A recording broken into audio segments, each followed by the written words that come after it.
right. We're going to get into the question of the day. So let me pull up my phone. We're going to get into the question of the day. You know, because today is such like, you know, like the Brian Gimble, Don Lemon, 60 seconds. I'm forgetting I got sound effects. I mean, forget, it's just different. But let me get a little sound effect for the question of the day.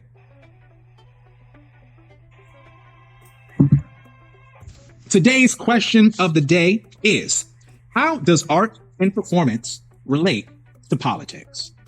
Now, earlier, I was setting this up to say performance studies, which is a branch of theater arts, really any of the arts that include a performative aspect. In performance studies, what it is that we learn and what it is that we critique is this idea of politics and power. How does performance also balance that, the juggling? I might put juggling in the post-production.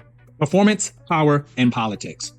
How does art and performance relate to politics? So understanding, and again, just like building us up a little bit, understanding the way that we interact. And I'll use theater, for example, because it's what I'm most familiar with. The way that we interact with theater and our introduction to theater was very much already through this indoctrinated, preformed lens as far as how the Greeks presented this idea of, hey, here's theater. So you already, I'm not talking about like theater performance as in like the primitive, or what folks, the ethnographers would call like the primitive, or when you're behind the scenes and you're praying and you're inducing a sort of ritual. I'm talking about theater, how we study it. And this is very much coming from, it's already been established by a group of people. Here we're presenting it on a platter for you to enjoy. So already this is political. Someone in power is presenting this art format in a way that 2,000 years later, we're absorbing and we're critiquing and we're arguing over and debating over. So by default, performance in art is political, the way that it was introduced into our metropolis and how it's become standardized for better or for worse. I know for me to kind of,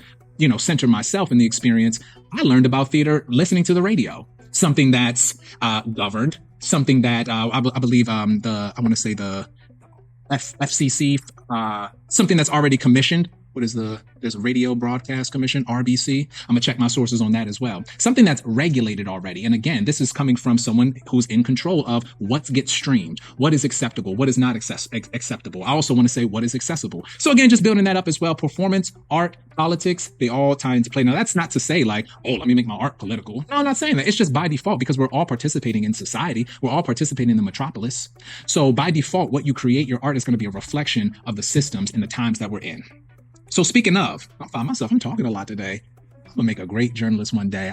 Hey, you heard it here first. All right, let's get into these responses. All right, so this is Acrobat for the Rats. So again, the question is, how does art and performance relate to politics? And I asked folk to give examples. So Acrobat for the Rat says statues. Right away, I thought of the Statue of Liberty. Absolutely. I mean, it's an artful piece, but we know why it was built and it was placed there. You know what I mean? So instantly, right away, it's political. It's a political figure. But then, maybe folks aren't necessarily thinking of that right away. They're just like, oh, look at that beautiful work of art that represents and symbolizes something in society. I like that. I like that response. And it was just simply statues. So yeah, any statue. Even thinking of like the last 5 years, especially like 2020, people was like attacking and, pulling down the statues. That was an art little resistance movement right there. I think downtown Baltimore, Druid Hill Park, they still got the blood on, what's his name, face. I'm like, nah, that's art. Nah, that's art. It made it artful. Okay, moving on to the next. Shout out to Sky Schaefer. Sky Schaefer says, art is politics, capital I-S. Art is politics. I love a bold statement. Every work of art, performance, or visual is a reflection of the time. Reflection of the time. Right away, it makes me think, who's keeping track of that time? Whose time is it? Whose time is it? It's not your time. It's a reflection of the time that we're in. I like that. I believe also that's a Nina Simone quote. Artists reflect the times. Shout out to Nina Simone and R.I.P. All right. And lastly, we have Captain Sumsty. No, I messed that up. This is Captain Sumsty. Check him out on Instagram. Captain says, graffiti of the Soviet president and some other president kissing. The location, Berlin. Yeah, like the Berlin Wall. I think that's still there. I don't know. Was it Nixon? It was way back in the day, but it's the two presidents kissing. That is art right there. And that is political by default, just to understand why the Berlin Wall was put up in the first place. And to think of folks, I believe maybe like, I want to say 70s, 80s, forgive me of my political history ignorance. But even folks back in the day, whether they was in the academy, the institution or not, they knew to pick up their talent, pick up that sprite, and say a little message. And it speaks volumes. And it's something that we talk about today. So intrinsically, art and performance is political and they relate. We can play with that a little bit.